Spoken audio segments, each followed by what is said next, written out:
Good morning. We're so happy to have you with us online with Thrive Community Church. If you would, let's all stand or sit wherever you are and let's just worship. We just thank you for whatever you're doing in this season. We just thank you for the pruning that we're going through. We just always know that you are always in control.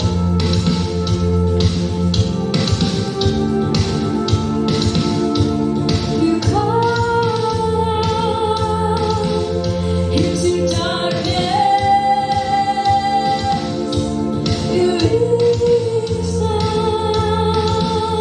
to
Hey Thrive Community Church, it's Amber here. We are launching our Equip track online on June 21st. For more information, go to livewithpurpose.church. For our Go Team members, we are having a training this month. Stay tuned for more information.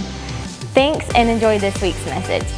Hey, good morning, Thrive Online, or afternoon, whenever you're watching this. I hope that you have now begun the good work. I hope that God is burdening you with something on the inside that is saying, I may not be able to do everything, but I can do something. We talked about in our week one, talked about beginning the good work. We talked about what that means. What do you do when you're just done, you're burdened, you're tired of something? This week we're talking about do the work. Now you just start doing the work. Make a difference. The title is Do the Work, Make a Difference. And I'm guessing that there is something that bothers you. Surely. There's something that agitates you on the inside. Something that you've seen on social media this week and you said inside of your heart, this is not right.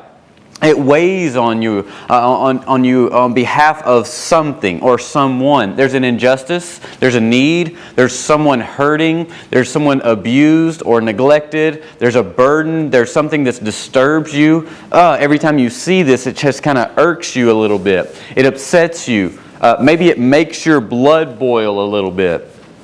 The burden, I want you to know that the burden you bear often reveals the calling you'll embrace. Eventually, like a domino effect, there's something that tips you over and ticks you off, and it pushes a little domino inside of your soul towards the next one, and then the next time you see it, it pushes you a little bit forward, closer to that, and the next, and the next.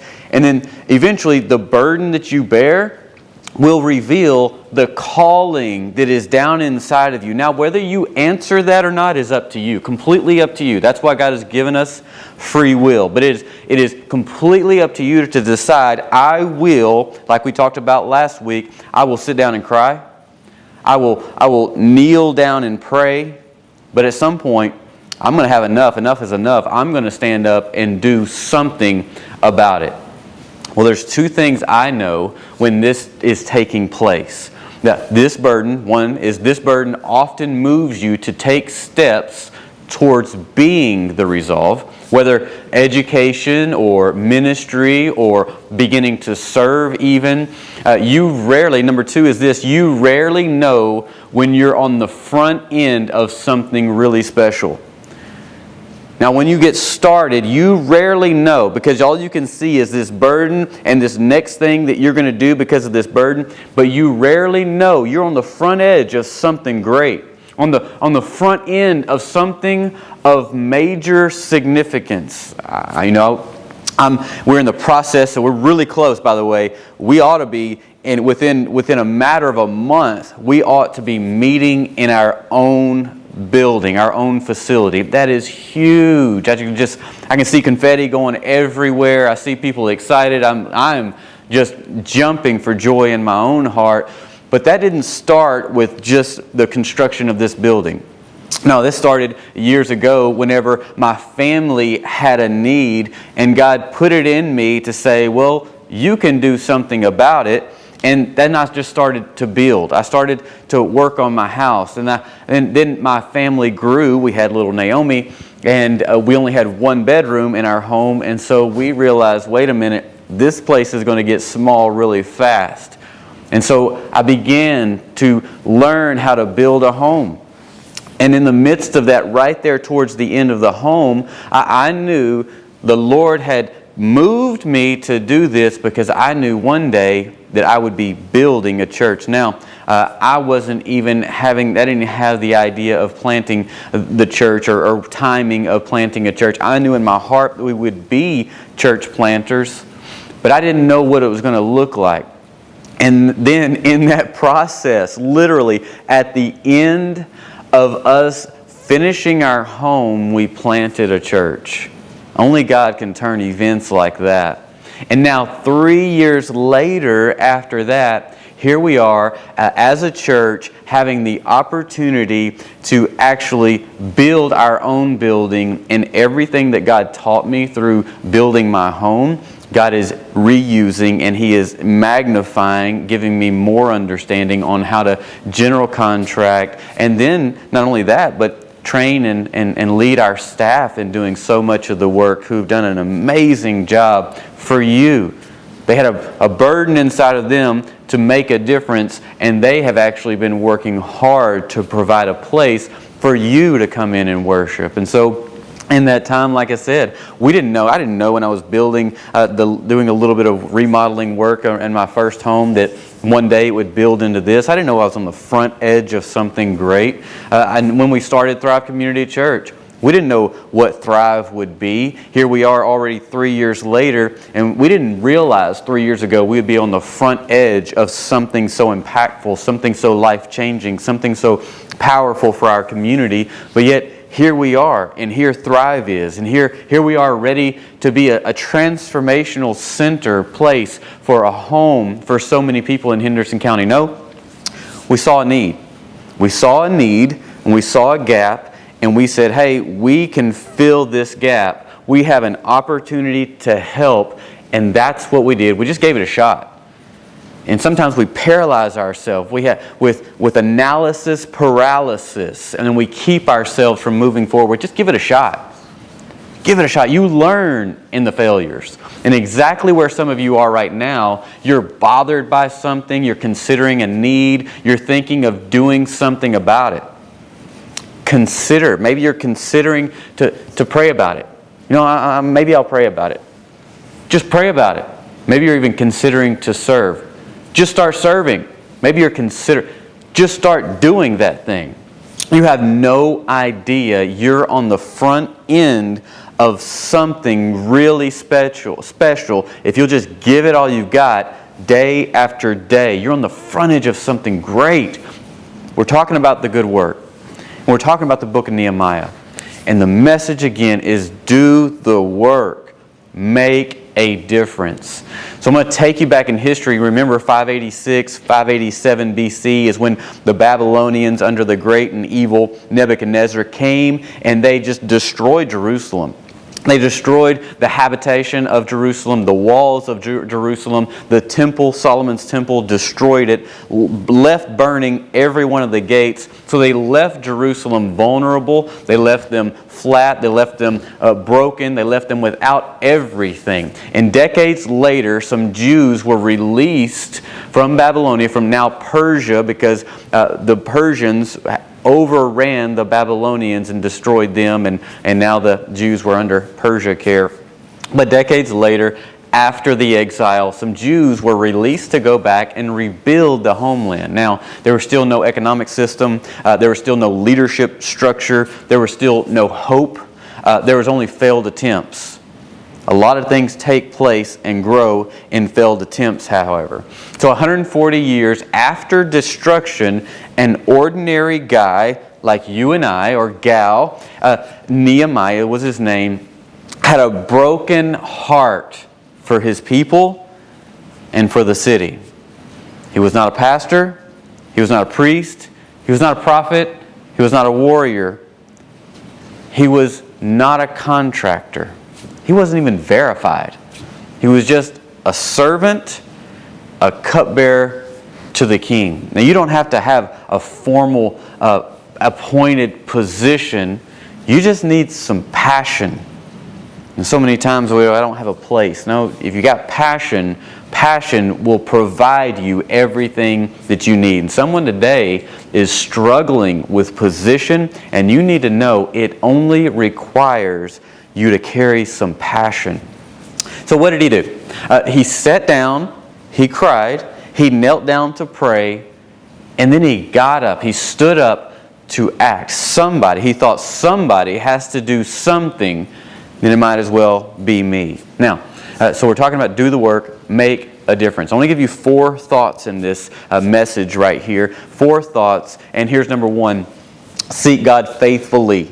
Seek God faithfully. The first thing that you do when you stand up to do something, you need to first seek God faithfully. Now, 12 times in the book of Nehemiah, from beginning to end, we see the evidence of Nehemiah kneeling down before God to pray, before doing the work, to seek God. In the midst of doing the work, he would kneel down and seek God. Now, he heard this. There was a timeline that he has. He hears the news. It was in the month of Kislev. That's November, December for us. Now he prays. He kneels down to pray after his brother Hanini came and told him the disfortunate news. And then in the month of Nisan, some 4 months later. Now Nisan is the month we celebrate Passover in. It's where Passover comes in. So it's very significant, the month of Nisan. The month of Nisan, 4 months had passed. He had been praying. He had been fasting. He had been seeking the wisdom of the Lord from the month of Kislev to the month of Nisan. He didn't just rush into it. He let it saturate inside of him. He got vision. He sought the Lord faithfully. And it's really impossible for me to describe. I tried last week, but it is impossible for you and I with Western culture mentalities to understand how tricky it would have been, the approach towards the king, and ask, to even have the gall to ask such a request. Even though the king asked him, "What shall I do?" Now, Mideastern kings were protected from any bad news. In fact, any kind of unpleasant burden, the people did all they could to protect the kings from such things. Now, no one wanted to deliver that bad news. Why? Because it could be sudden death for anyone delivering the bad news. Does that change the bad news? No, it just changes that person's life who delivered the bad news. And so in Nehemiah 2:1 says this, "I had not been sad in his presence before." Now, I had not been sad in his presence before. Nehemiah 2:2 says, "So the king asked me, 'Why does your face look so sad when you are not ill?' This can be nothing but sadness of heart." And in verse 4, he says this, "The king said to me, 'What is it you want?' Then I prayed to the God of heaven." And my hope is that you have spent so much time in prayer in your normal daily and weekly devotion that your heart is in tune with the power of God, the voice of God, and the steps of God. And because you've invested that time in advance, that in the moment when situations happen like this, all you got to do is send up little responses, little like text message style prayers up to God, and there's a realignment because you know the voice of God and you're in tune with Him already, and what you're doing that day is coming out of your revelation and your time with the Lord, and the peace that you're carrying is because you invested, you sowed time of prayer with the Lord, and so therefore you are reaping the harvest of peace and guidance throughout your day. And whenever situations come about, you're just sending up little text message style prayers, and God is realigning and readdressing. That's what I hope for you. And if you're not doing that, I want to challenge you to start investing in your prayer life just like that. Because I know you're having struggles, I know you have difficult days, and I know you're going through stuff because stuff doesn't stop. And so in those moments, you're able to send up little text message prayers where God realigns you and gives you wisdom and focus for the next things. Then in Nehemiah 2:5, he says, "And I answered the king." And when it comes to prayer, nothing is too big for God's power, and nothing is too small for God's heart. Now, when we started, I talk about it a lot because it's talking about building. We prayed and prayed and prayed about starting this church. And we had transition. We prayed over transitions. We prayed over many other places. We thought we would move to another city, another state. We talked about everything. We prayed and sought the Lord. But every time the Lord kept navigating us back to this place because it was missing something. It has a gap in its culture, in its spirituality. There was a gap that God has called Thrive Community Church to fill. And so we sought the Lord and gave Him every opportunity to move us. In fact, we asked, "Lord, move us, please. Take us to another place far from here." He said, no, right here is where I've got you. Right here is where I want you to do what it is that I've called you to do. Nothing is too big for God's power, and nothing is too small for His heart. If prayer isn't necessary to accomplish your vision, I got to tell you, you're not thinking big enough.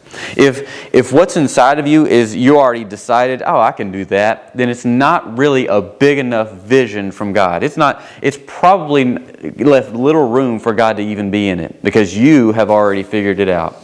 And if your vision is not big enough, and if it doesn't require a lot of prayer, you need to check it again to see, is this even from God? Number 2 is this: define the vision clearly. Define it very clearly, very clearly. For most people, it's not a lack of caring. You know, the people that you engage. Remember, Nehemiah didn't build the wall on his own. He actually enacted and engaged and inspired and got people around him. Well, what he had to have was a clear vision. And usually, it's not because people don't care that are around you. That's not the problem. The problem that you have with getting them engaged is a lack of clarity of what it is that you want them to do, or what it is that you guys are called to do. And now, the king asked Nehemiah this: what can I do? Nehemiah 2:4 says, if it pleases the king, and if your servant has found favor in his sight, let him, the king, send me to the city in Judah where my ancestors are buried, so that I can rebuild it. Please send me to Judah so I can rebuild the city. You see, he had spent 4 months in prayer, in fasting, in getting revelation, getting vision from God. He already had the clarity of vision in his heart. What did he not do? When he was asked, hey, what would you like to do? What is it that I can do for you? He didn't say, well, you know what? I was kind of thinking about maybe I could do this, and maybe I could just start this little ministry that would possibly help some people with some food from time to time. And maybe, you know, if it wasn't too much to ask, that I could have a little help, and maybe we'll do it once, or every once in a while, and maybe no. He was very direct. He knew exactly what God had called him to. He knew exactly what it would look like. Though he didn't have all of the intimate details, he knew there was a process, there was things that God had purposed for him to do, and it was going to take some resources to get there, and he needed the approval from the king. He knew in his heart, because he found out through prayer and fasting and preparation, that way he could have the vision ever so clear in case anyone were to ask, and especially the king. So for most people, it's not a lack of caring that's your problem. It's a lack of clarity to the vision that you feel God has called you to. And a lack of vision can also cause analysis paralysis and keep you from even starting. Why? Because you haven't gone into the phase of fasting and praying and all of your lamenting. And instead, it probably turned to pouting and wondering and discouraging, because you haven't sought the Lord on what it is and how it is that you should do that very thing. So what is it? Is it helping children? Okay, which ones? Is it you want to help all of them? Okay, with what? Do they have basic needs, or are you wanting to educate them? Can they read or can they not read? Do you want to help them read? Do they have homes? They don't have homes? Are they abused? Now, where? Here? Henderson County? Another country? Smith County? Where is it? In your backyard? Where does help them mean? What does it mean? They need medical attention. They need education. They have needs. You need to find a home for them. The bottom line is, if you can't define it, then you can't do it. And if you can't define it, people can't help you with provision to get there. So in a sentence, what is God leading you to do? He says, send me to Judah so I can rebuild the city. He didn't need the whole vision of everything it was going to take to rebuild it. He just shortened to the point. Here's what I need. Here's what I'm going to do. I'll let you know how I figure out how to do it later. Now, what is it that's in your heart? Is it to lead your family to become totally debt-free by the end of 2022? Is it to have a personal conversation with Jesus with everyone in your class before you graduate? Is it to donate $100,000 to Thrive Community Church before you turn 55? Is it to help all teenage boys in Thrive Student Ministries to overcome pornography and the challenges of pornography before they graduate? Is it to bring healing and freedom to all of those who desire it in Henderson County? That's our call, to bring healing and freedom to those who desire it in Henderson County. Simply put, that's the vision of Thrive Community Church. Introducing Jesus, finding freedom, connecting people to purpose rather, and making a difference. When you do that, you have found healing and you have found freedom. Again, if you can't define it, then you can't do it. And if your vision isn't clear, people can't follow. People can't follow. So number 3 is this: make plans carefully. Because a goal without a plan is just a wish. A goal without a plan is just a wish. You can't wish it to come in. You got to sit down and plan it out. You know the goal? What are the steps towards the goal? And how can people get involved in that thing? Sometimes the most spiritual thing you can do is just get organized. Come up with a system for what God wants you to do. Now, so many people think they're so spiritual and they don't like systems. And I used to be one of those people until I realized there's no order. It's straight chaos every time we walk in. But when you have systems in place, you have more freedom. And people have more freedom to get involved. Think about it. You live in a solar systems. There's a dozen of systems functioning in your body, and you are ever so glad that those systems are functioning 24 hours a day. I promise you, you are. So you love systems. Be spiritual. Discover some systems for the plan, for the goal that you have. People can't get behind something that has no order to it, and people can't grow in something that has way too much control. And so you've got to give space, create systems, and then allow people to get involved in that plan, in that goal. Nehemiah 2:6 says this: "Then the king with the queen sitting beside him asked me, 'How long will your journey take, and when will you get back?'" Listen, I need a deadline. Can you put an end on this thing and a beginning for me? You need to learn how to put a deadline on the vision items of things that you should be doing along the way. And it says, "It pleased the king to send me, so I set a time." I was very specific. I knew what it was going to allow me or cost me, and I knew what we needed to do. And so I set a time that I would be gone. Nehemiah 2:7 says, "I also said to him, 'If it pleases the king, may I have letters to the governors of Trans-Euphrates so that they will provide me safe conduct until I arrived in Judah.'" Now, this is something that we had to have while we were in Honduras. This is safe conduct in Spanish was salvoconducto, that we had to have to get from our hotel to our airport so that we would have safe passage or safe conduct until we arrived at the airport. Now, what is he saying is, okay, I'm going to be gone for X amount of time, and I need these resources, and I need to be able to get there safely. Nehemiah 2:8 says this: "And may I have a letter to Asaph, keeper of the royal park, so he will give me timber to make beams for the gates of the citadel by the temple." You got to get this. This guy spent 4 months praying and fasting and lamenting and sitting and then rising up saying, "I've got to do something about this." He had it so worked out in his heart that when if the king would ever ask, he already knew how long it was going to take. He already knew what he needed to get there. He already knew the troubles he might have to get there. He had already worked out in his heart the resources he would need. He had already worked out in his heart what resources, who had those resources, and how he would get them to Jerusalem.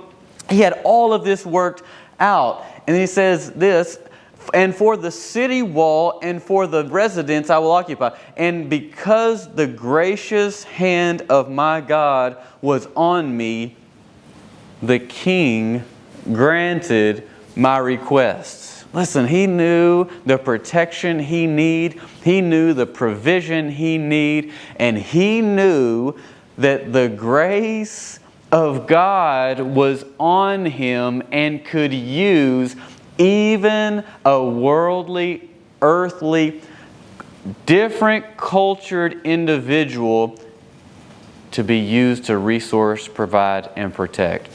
I would say that the time Nehemiah spent with God in prayer gave him clarity and certainty and vision. And maybe that's where you're at. You've plateaued and you're like, I don't know what to do next. Maybe you're in ministry. Maybe you're not in ministry. Maybe you're in business. Maybe you're just a parent. And what you haven't done is set aside time to pray and fast and specifically seek God on these matters and these measures and begin to allow God to show you how He can provide for you, how He can protect you, how He can take care of this situation, for vision, for next steps. This is the plateau breaker. This is why many churches fail. This is why many leaders fail. This is why many parents fail. This is why many marriages fail. This is why many, you name it, students fail, is because they fail to sit back, to take a knee, to seek the Lord, to pray into things, to get vision from God, and then begin to move forward, ready to articulate the needs or the vision of whatever it's going to take to get there. You start doing this, you will see change. You will make a difference. You will do the good work. An imperfect plan pursued with passion today is better than a perfect plan finally lived out a year from now. Just have some passion about it. Get some passion about what you're doing. Wake up. And in fact, if you're not passionate about what you're doing, you shouldn't be doing it. You should be doing something completely different, something that has burden tied to it, something that has passion, that when you think about it, all of a sudden this little fire in your soul starts to ignite. Do that. And trust God that He has already resourced you, whether you currently have those resources in your account or not. Because a plan doesn't need to be perfect. It usually never is. My plans often look like this. Do the next right thing. Just do the next right thing. What about tomorrow? I have no idea what's going to take place. But guess what I'm going to do tomorrow? I'm going to seek the Lord in prayer for about an hour. I'm going to spend time with Him so I know His voice. And then I'm going to start making decisions, the next right thing to do each and every step of the way during the day. Even today, there's things I don't know how it's going to come about. But during the moment, I'm going to do the next right thing. What's the next right thing for you? Maybe it's ministry. Maybe it's finding out what you're doing and who's doing it. Maybe it's meeting with someone. Maybe it's reaching out and saying, hey, I don't know how to do this. I've never done this, but I have an interest to do this. Can you help me with some information? Maybe it's that. Maybe it's taking a tour somewhere. Maybe it's asking questions to someone. And let me tell you, if you ever ask someone to meet with you and they're mentoring you, stop doing all the talking. Ask questions and then listen. And then apply what you have heard. Just begin to walk those things out to help you with those next steps. The idea, maybe you have an idea. Maybe you have an idea for an online class. Find a mentor. Again, stop talking. Do the listening. Write a business plan out. Spend time in prayer and think about next steps. Maybe you're trying to start a podcast. You want to start just sharing what's in your heart. What does it take? Research what it takes to do the next thing. Maybe you want to start dating someone and you're ready to start, going out with people, maybe a guy or girl. Here's the first thing you do. Take a bath. Fix yourself up a little bit. Sell your PS4. No girl's going to like hanging out with you and you playing a PS4 all the time. Sell it. Stop it. I have a funny situation that a family member loved playing the PS4. In fact, all the time play the PS4. That's all they wanted to do is play the PS4. My goodness. Didn't have a job, always needed money, always lamented on why he couldn't get a job. And I told him, listen, you got to quit playing the PS4. You got to quit playing video games all the time. Finally, someone broke into their house, stole their PS4, and here he is. Now he can't play a PS4. He has to go to work. So finally, the Lord answers in strangest ways, but I've been telling this guy for years, stop playing games. Nobody cares about that. Nobody's going to be interested in that. And it's not going to pay your bills. Or this, dude, buy a shirt with a collar. Wearing t-shirts everywhere you go. If you want a job, go to an interview looking like you're ready to have a job. Hey, guys, if you're looking for a date, go to Target. Go to one of those places that girls actually go to, and they go not knowing what they want, and they find things that they don't know that they're looking for. Just go shop around there.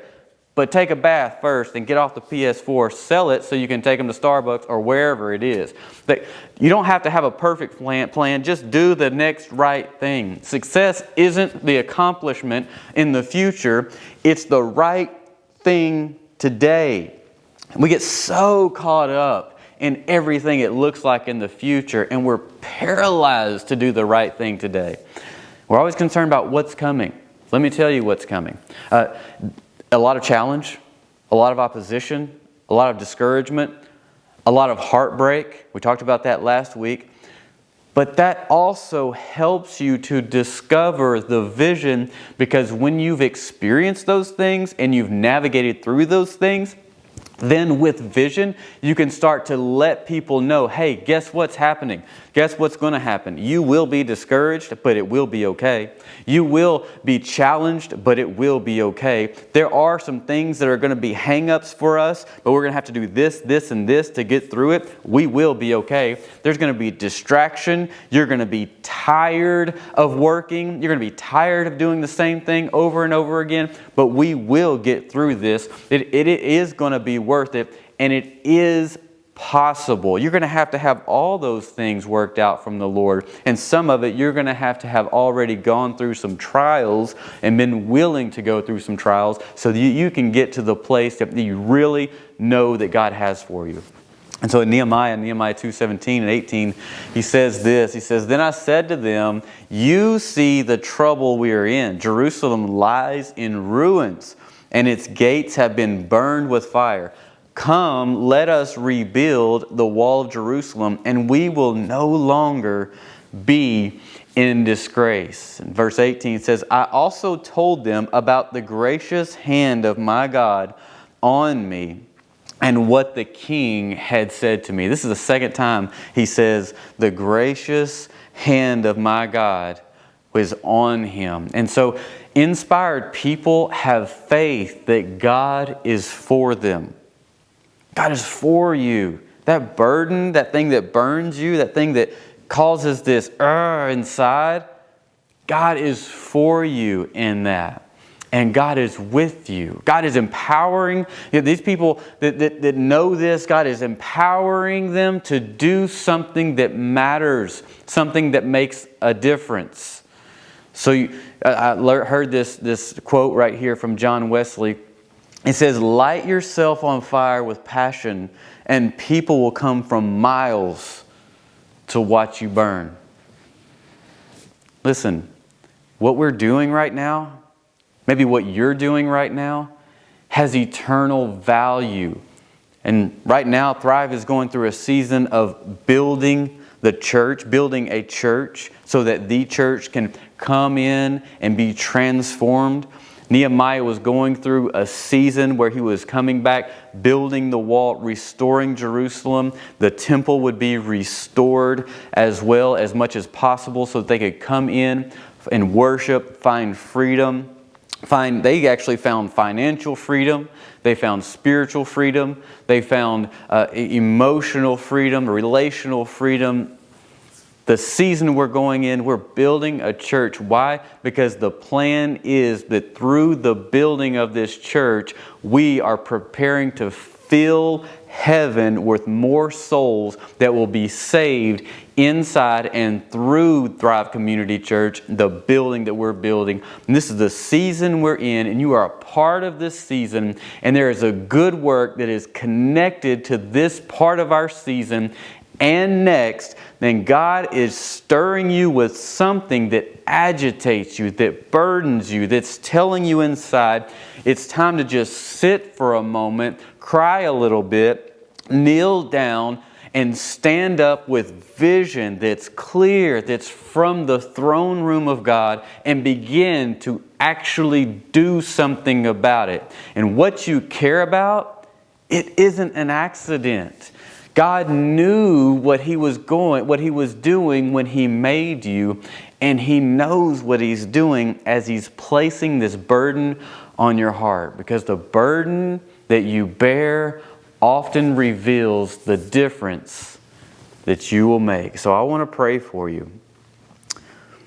I want to pray for you right there where you're at. And I want you to just have your hands open, because I know there's burden, and I know there's heartache, and I know there's trial, and I know there's difficulty, and I know in a challenging time some of you have just given up, and you thought, well, you're not enough, and maybe you don't have enough. And what you didn't realize was in the not having, or the not feeling of not being, God was working out something even greater that would actually work for the situation and circumstance that He's calling you into. Oftentimes in those moments, He's working out what we've seen and understood to be the way in other people's lives. But what He is working out is a revelatory, a new way, a challenging way, something different that fits perfectly into the burden, the gap of society that He's calling you into.